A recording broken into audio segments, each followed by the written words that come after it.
My guest today performs a valuable service for all of us. He is Michael Hood, and he runs the website Blatherwatch.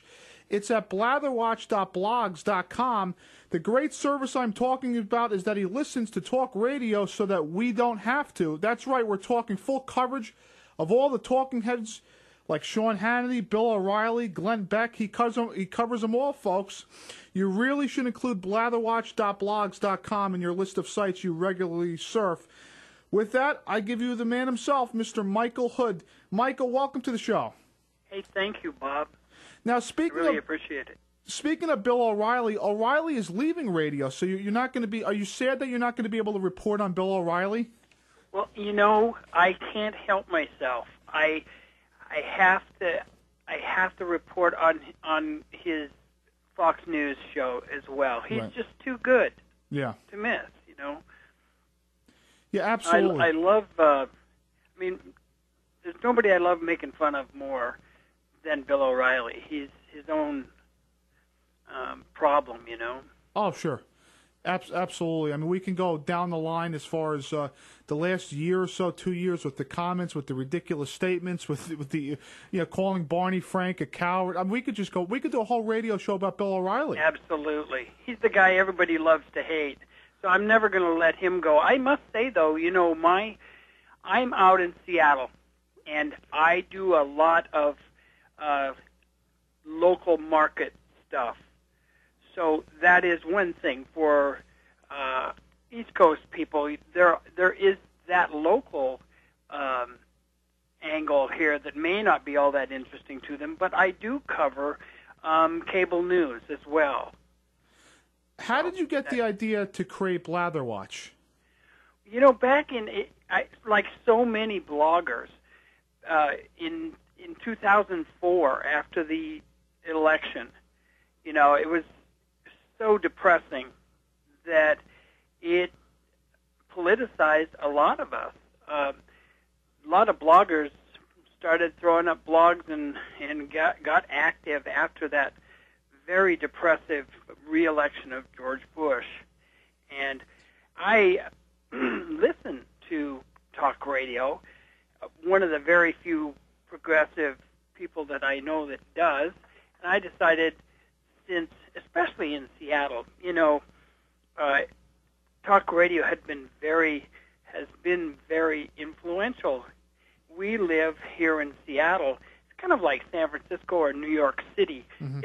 It's a progressive bubble, and despite that, and that almost there hasn't been a Republican elected in Seattle in 25 years.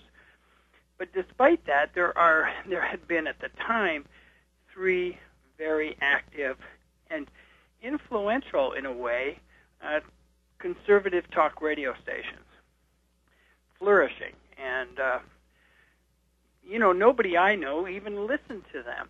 The media here completely ignored them. It didn't matter that, you know, these stations could call out support the troops, counter demonstrators, could actually get, you know, ballot initiatives proposed on the ballot and passed.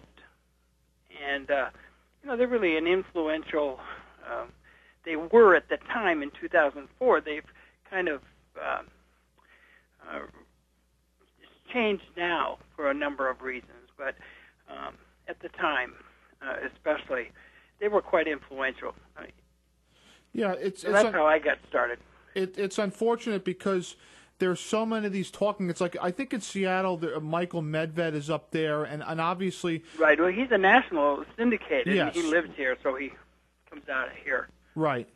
And they're all the big talking heads are going to be probably broadcast in that market because it is a major city. But from the best I can tell, Blatherwatch has been around since February 2005. Is that correct? Right. Now, your introductory post back in February of 2005 said, "It's incredible if you think about it, and no one seems to anymore. Talk radio gets away with murder," and you go on to you know, have like almost a very passionate passage there.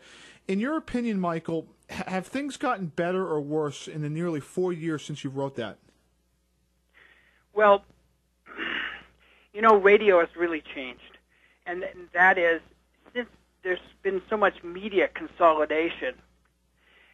These large conglomerates, whether it's Clear Channel, Entercom, the whole mess of them, have bought up all these little stations, right, and have converted them into robo stations, basically pulling down syndicated, national shows off satellites.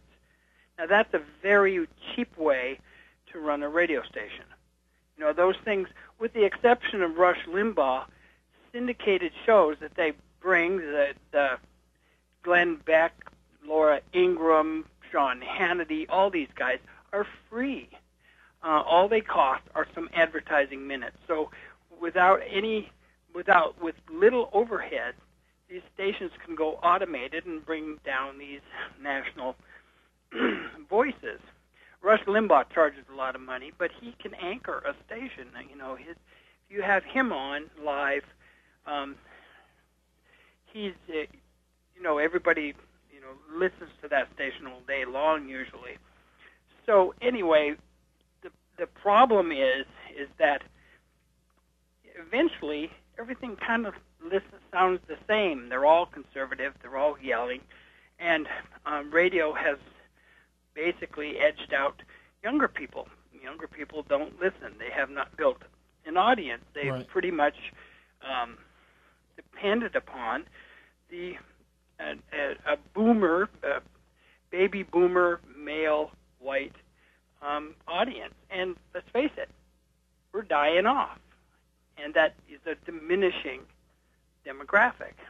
So the other thing is syndicated national radio doesn't have the community building, the personal touch that local radio has. Sure. Local talk hosts and local programming is expensive. I mean, you got to buy them a bathroom, you got to buy them a health plan, you got to, there's all that. So these large corporations have been just ransacking these little stations until they're kind of going out of business. Yeah, and this is one of the arguments for the fairness doctrine, because if you look at talk radio programming, 91% of it is conservative programming. You have these conglomerate companies buying up these stations, and what are they feeding to the audience? It's these nationally syndicated radio hosts.